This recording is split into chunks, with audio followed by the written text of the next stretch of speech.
Have you ever wondered why some people treat you with disrespect, no matter how kind or fair you are to them?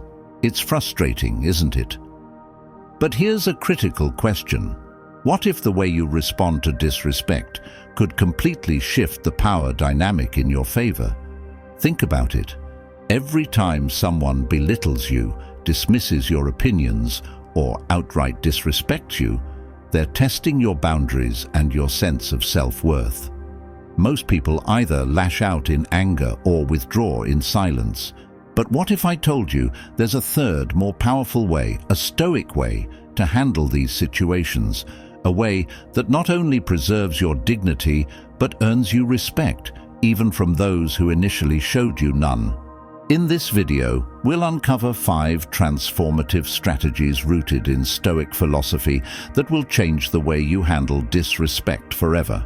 These aren't just theoretical ideas, they're actionable steps you can start using today to reclaim your peace of mind and command the respect you deserve.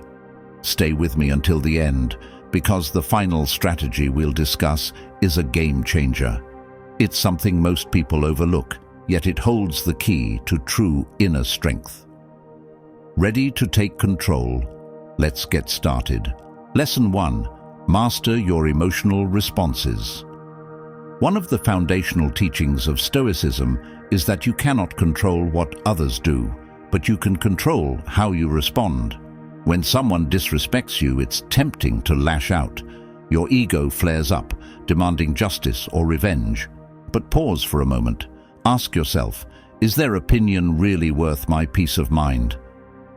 Marcus Aurelius, one of history's greatest Stoic philosophers, wrote, "You have power over your mind, not outside events. Realize this, and you will find strength." When someone disrespects you, their behavior reflects them, not you. Don't give them the power to dictate your emotions. Instead of reacting impulsively, take a deep breath. Observe your emotions without judgment. Respond with calmness and clarity. This doesn't mean you're weak. It means you're in control, and control is strength. Let's imagine a scenario. You're at work, and a colleague makes a dismissive comment about your idea during a meeting. The room goes silent. Your first instinct might be to snap back or feel embarrassed, but instead, take a breath. Let the silence hang for a moment and calmly say, "I'd like to explore that idea further. Could you elaborate on your thoughts?" By responding with composure, you not only maintain your dignity, but often disarm the other person's hostility. Practical application. The next time someone disrespects you, try this. Before saying or doing anything, count to 5. In those 5 seconds, ask yourself, what's the best version of me in this moment? Then act from that place, not from anger. Lesson 2. Set boundaries without aggression. Respect is often a reflection of the boundaries we establish. If you allow people to walk all over you, they will. But here's the trick. Setting boundaries doesn't require aggression. It requires assertiveness. Epictetus taught, "It's not what happens to you, but how you react to it that matters." When someone disrespects you, calmly but firmly communicate your boundaries. For example, if someone interrupts you constantly, say, "I value what you have to say, but I'd appreciate it if you let me finish first." Notice the tone. It's respectful but resolute. Let's break this down further. Boundaries are about teaching others how to treat you. Imagine you have a friend who's always late. Instead of seething silently or exploding in frustration, you could say, "I've noticed that we've been starting things later than planned. It's important to me that we respect each other's time. Can we agree to be more punctual moving forward?" By addressing the issue directly yet respectfully, you establish expectations without creating unnecessary conflict. Practical application. Make a list of areas in your life where you feel disrespected. For each one, write down a boundary you can set. Practice saying it out loud with confidence and calmness. You may feel uncomfortable at first, but with practice, asserting yourself becomes second nature. Lesson 3. Focus on your actions, not their opinions. One of the biggest traps we fall into is seeking validation from others. We tie our self-worth to their respect. But Stoicism teaches us to focus on what we can control, our own actions, values, and integrity. Seneca, another great Stoic thinker, wrote, "It is not the man who has too little, but the man who craves more, that is poor." In the context of respect, this means that craving others' approval makes you a prisoner of their opinions. Instead, focus on living according to your principles. If someone disrespects you, let your actions speak louder than their words. Imagine this: someone undermines you in a meeting. Instead of retaliating, you double down on your work.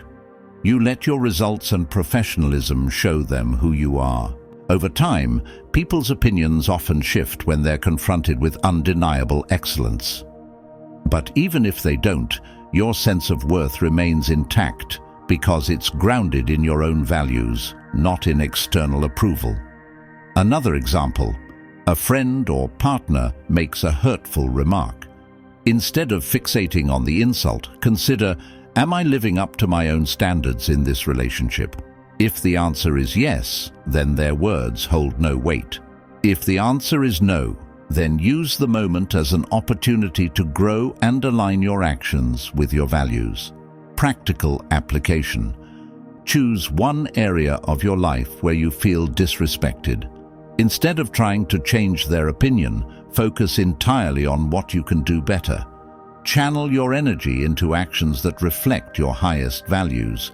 This might include improving your skills, refining your communication, or simply walking away from toxic situations. Lesson 4. Practice indifference to insults. Insults only have power if you give them power. This idea lies at the heart of Stoicism. The Stoics called it apatheia, a state of being emotionally unshaken by external events. Epictetus once said, "If someone succeeds in provoking you, realize that your mind is complicit in the provocation." In other words, insults are like arrows. They only hurt if you let them hit you. If you're indifferent to the insult, it loses its sting. Let's imagine a more personal example. You're scrolling through social media and you see a comment that criticizes you harshly. Your first instinct might be to fire back, defending yourself, or even attacking the commenter. But ask yourself, does this person's opinion define me? More often than not, the answer is no. Responding with indifference, or not responding at all, shows that you're above petty negativity. This doesn't mean you should tolerate abuse or stay silent in the face of injustice. It means you choose your battles wisely. Most insults are not worth your energy. Respond with dignity, or better yet, don't respond at all. Silence can be more powerful than any comeback. Practical application. When insulted, visualize the insult as a passing cloud. It's there for a moment, but it doesn't change the sky. Practice letting it drift away without attaching to it. If you feel compelled to respond, do so with calmness and grace. For example, I understand your perspective, but I see things differently. Lesson 5. Strengthen your inner fortress. This is the ultimate lesson. Stoicism teaches us that the most important respect is self-respect. When you build an unshakable foundation within yourself, external disrespect cannot touch you. Marcus Aurelius said, "The soul becomes dyed with the color of its thoughts." If you constantly seek validation from others, your soul becomes dependent. But if you cultivate self-respect through discipline, self-reflection, and adherence to your values, you become invincible. Start by asking yourself, am I living in alignment with my principles? If the answer is yes, then external disrespect becomes irrelevant. You know your worth, and you don't need anyone else to confirm it. Building this inner fortress takes time, but it's worth every moment. Meditation, journaling, and acts of self-care are powerful tools. The stronger your inner world, the less the outer world can shake you. Imagine building a mental sanctuary, a place within yourself where no negativity can enter. Whenever you face disrespect, retreat to this inner space. Remind yourself of your values, your goals, and your worth. From this place of strength, decide how to engage with the world. Practical application. Every morning, spend 5 minutes reflecting on your core values. Ask yourself, what actions today will honor these values? Let this guide your decisions and interactions throughout the day. Over time, you'll find that your inner fortress becomes your greatest source of power. Conclusion. Handling disrespect isn't about changing others, it's about transforming yourself. By mastering your emotions, setting clear boundaries, focusing on your actions, practicing indifference, and strengthening your inner fortress, you become immune to negativity. You embody the Stoic ideal of calm strength. Remember, respect begins with you. When you respect yourself and live with integrity, others will either follow suit or reveal their true nature. Either way, you win. So, which of these strategies will you start practicing today? Let me know in the comments. And if you found this video valuable, don't forget to like, subscribe, and share it with someone who needs a dose of Stoic wisdom. Thank you for watching. Stay strong, stay Stoic, and I'll see you in the next video.